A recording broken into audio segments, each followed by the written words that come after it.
Today, we're gathered because it is true about here at Smithfield that the past is never in the past. Many times when I have the opportunity to talk to people about how we interpret history, how we consider history in the grand scheme of things, they say that it's not appropriate to consider the past in light of today. Although we really have to pause and consider that we are constantly interpreting the past. We are constantly looking at the past through different lenses. We understand our world today based on what's happened in the past and what we see going around us. It wasn't very long ago that the memories of Thomas, Othello, and Oscar Fraction, the men we are honoring today, it wasn't that long ago that they were considered unimportant, that their role in the U.S. Civil War was considered unimportant. Today, we see ourselves in a time when we think it is highly past due to honor them, to commemorate them, to celebrate them. Thomas, Othello, and Oscar Fraction were enslaved here at Smithfield and over at Solitude. Over 216 enslaved people were here, many of whom died here between 1774 and emancipation in 1865. Generations of them stayed here. Their children were born here. Their children sometimes lived their whole lives here and died here. During the end of the Civil War in 1865, the Union Army came right through here, very near here. We know from the writings about Thomas and from Thomas and Othello and Oscar that these individuals were not content to sit by. They were not content to let history happen to them. They were not passive. And when they had the opportunity, they left here. They joined the Union Army and they fought bravely for their freedom. It wasn't that long after they joined that the U.S. Civil War came to an end. And when it came to an end, Thomas and Othello thought that it would be a good idea for them to come back to what they considered home and to meet with their other family members and maybe seek a better life with them. They were able to write. They were knowledgeable. They wrote a letter to their family, and the knowledge of this letter came to their enslavers. Now, their enslavers were not happy about the fact that somebody who had left in rebellion against what they thought was the rightful order was coming back to see their family. We know that they were threatened with violence. They were threatened with being shot. But still they came. We know that in spite of these threats, they wrote back and said, hey, we're soldiers now. We know how to shoot. And if you shoot, we'll shoot back. We know that because of this, Thomas was imprisoned. And we know that he was not able to go back and serve out the rest of his time. And because of this, he was demoted from sergeant, and we know that he was given a dishonorable discharge. This injustice is being repaired today. We know a lot about people in history from their descendants. Over the last couple of years, I've had the privilege of meeting one of those descendants. Dr. Kira Mosley Hobbs is perhaps one of the most tenacious, one of the most gracious, and one of the most bold and courageous people I've ever met. And over the course of many years, she sought to undo this wrong.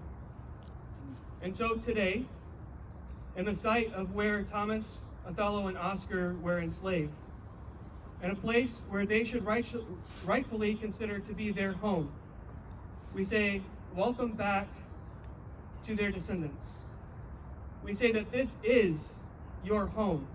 This is as much of yours as it is anybody else who claims Smithfield as their ancestral ground. We say, welcome to the descendants of Sergeant Thomas Fraction. And now, I would like to turn it over to Colonel Craig Alia, who will present a certificate of honorable discharge to the descendants of Thomas Fraction.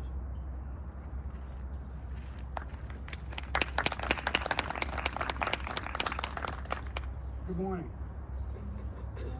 Good morning. It's a celebration. We should all be happy. Dr. Mosley Hobbs, Anthony, would you mind stepping forward?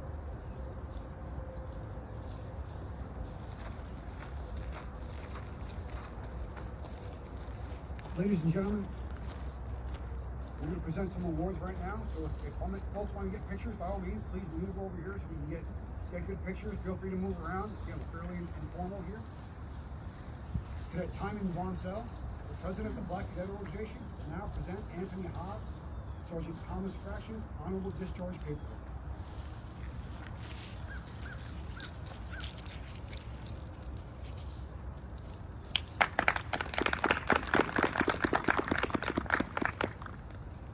Now, Cadet Elsie Boateng, the Black Cadet Organization's executive officer, is presenting a flag to Dr. Mosley Hobbs, and Cadet Christopher Johnson, Commander for the Color Guard, will be presenting his certificate.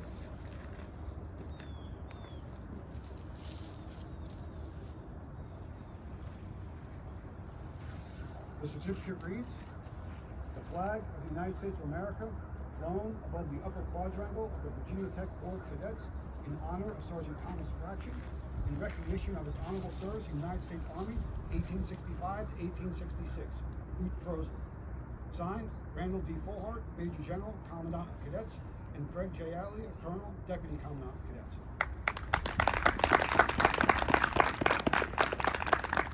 Go be comfortable now, someplace else in the room. Now I'm just going to speak for a few minutes on what we're celebrating today. So first of all, thanks for having us here. We really are, on behalf of the cadets, incredibly honored and humbled to be asked to be here. I'd like to thank Dr. Mosley Hobbs for her passion, her intellect, her drive in righting this wrong. Also want to thank her for the historical data I'm about to provide you, because we're on Virginia Tech and you got to cite your sources, and she is my source, and I want to make sure I do that since she's about 10 feet away from me. I want to start with a little bit of historical perspective. In 1860, as our country sat on the precipice of war, there were nearly 4 million enslaved people in the United States. For comparison, there was only about 2.5 million enlisted soldiers in the entire Union Army.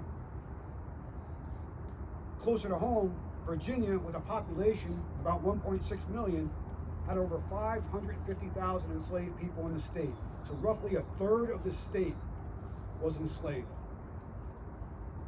You think about that just for a second. So that's our history. It's not good, it's not bad, it's our history. Now let's think about Sergeant Thomas Fraction, as well as his brothers Oscar and Othello. They escaped from this very ground to fight for their freedom. So the reality is, their story begins and ends right here. You can thank me later for the flyover. I'm going to start with what their story is not. The story is not about a victim of circumstance. This is not the story of a man who collapsed under the weight of his plight. This is the story of a soldier.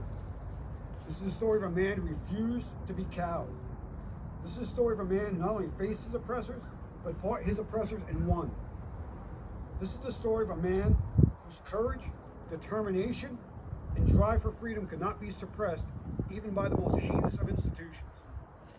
He fought to overthrow the most offensive institution in our nation's history, and he won.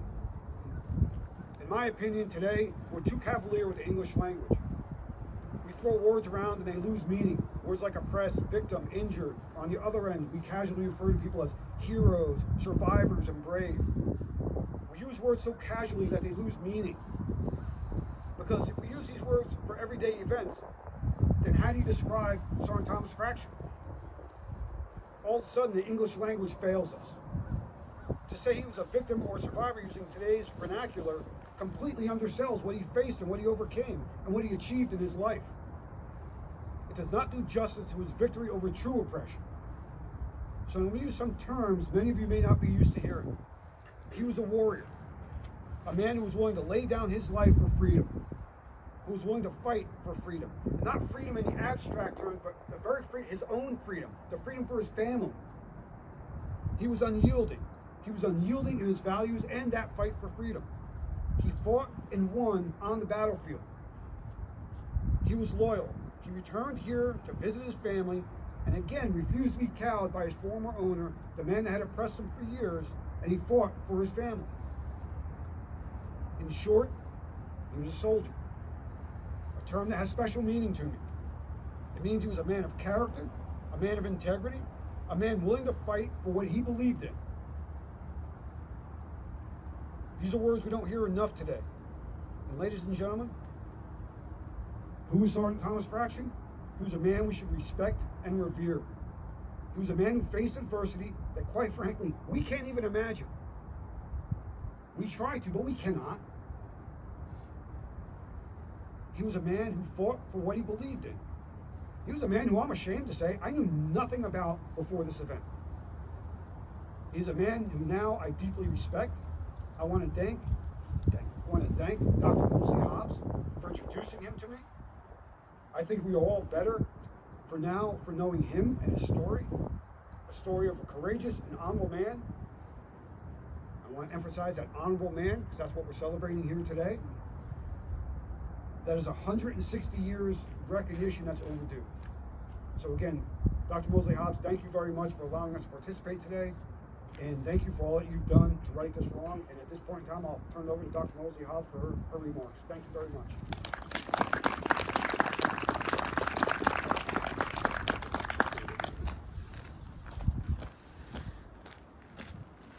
Good morning. Good morning.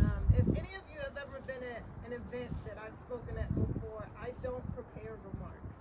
So I don't have anything written out. I actually try to come to events like this and I try to feel out the audience and the mood and the situation that is going on.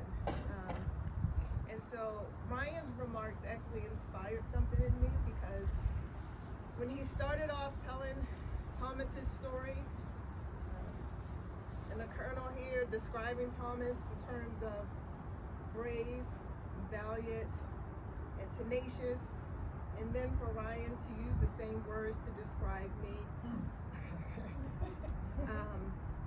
When I think about Thomas, I actually see him, and I think about him the way you think about your grandparents. And I mean like your direct grandparents, the grandparents that you knew. He's not a distant memory for me. So all of you being here today feels like you are honoring my grandfather, quite literally. And I think that's because there's this concept that goes across different studies. In genetics, they call it epigenetics. In the scriptures, they call it the sins of the father. In parapsychology and the study of ghosts, they call it unfinished business. But it's this idea, even in genetics, they call it epigenetics. And it's the idea that what happens in the past, it's ingrained in us. And for some reason, we follow it because we're not finished with it. And it does something to us in the present. And so whether you believe in Christianity and the sins of the Father, or you're a neurologist, urologist and you think about epigenetics, or whether you believe in ghosts, if you believe in unfinished business, I don't believe in ghosts, and you believe in unfinished business, or anything else along that regards, I think that you're here today not because of Thomas's story. I think you're here today because of this story. And there is something within you that recognizes this subject and this idea of unfinished business. And so during events like this, or during movements like this, the 5 years that it took to get his record corrected, it was done really from his point of view. From some of his records until the day he died, this was important to him. And so this began as a simple, really shoulder shrug of saying, I wonder if we can get his record corrected since it was important to him. That's all this really was. And so as you move forward today, and hopefully you'll be joining us for the panel discussion as we get a little deeper into it, one of the things we do as a foundation more than a fraction is that we take all of these subjects and stories like Thomas's, and we do it from their point of view. And we're doing it from their point of view. You move away from actions that are like revenge or responding to the things that happened to them and the people that did things to them, and it really becomes about them. And you really focus on their point of view. And in doing that, one day we realized we really don't talk about this story here at Smithfield or Solitude or throughout Virginia Tech. And this was an amazing story. Why would we not talk about it? And one of my theories is because it was hard to talk about it in response to the Preston legacy. But if you remove the Preston legacy and you just let them be the starring characters of their own story, and it's hard to talk about enslaved people without making them supporting characters in their own story. But when you let them be the stars of their own story, we have situations like this where we can honor Thomas, or where we can honor Pimp Uncle Oscar. And the reason why we call him Pimp Uncle Oscar is because during the visit down here that he had, he found himself a wife and found out she was already married, but that's a whole nother story for another day. And then you have Uncle Othello, who was kind of the comedian. And we don't really think about enslaved people in terms of characters and personalities like that. But in the transcriptions and the histories of his statements, he was a funny guy. And his brother Thomas was really serious and sarcastic. There's one record, before I let you go, in which Thomas is seeing the military physician because his leg is hurting him after Robert Taylor Preston shot him. This is years later. The doctor notes on the document that Thomas Fraction says that his leg is bothering him because he was shot in the leg. And the doctor says, I asked Thomas, where is the bullet? And Thomas responded, it's in my leg. So you think about things like that, and you really get to dive into their personalities. And while you learn how to do that when it comes to enslaved individuals, one of the other things that you can do is get to know their descendants, because we are them and we learn from them. And our culture comes from them. Our personalities come from them. Our habits come from them. And so with getting to know us, you get to know them. And that's one of the reasons why I didn't want to come by myself, why I wanted to bring my 16-year-old son, because you guys are so used to seeing a female connected to Thomas Fraction. I thought it would be interesting to see a male be the descendant of Thomas Fraction for a different chance. But thank you all for coming out today, and I appreciate you being here. And please let me know if you have any questions going forward. And I further appreciate the panelists for coming out today and supporting this event. And sending positive energy out there to the Mary Tree, because we do believe the descendant energy is over there, and hopefully they're watching and enjoying this also. Thank you.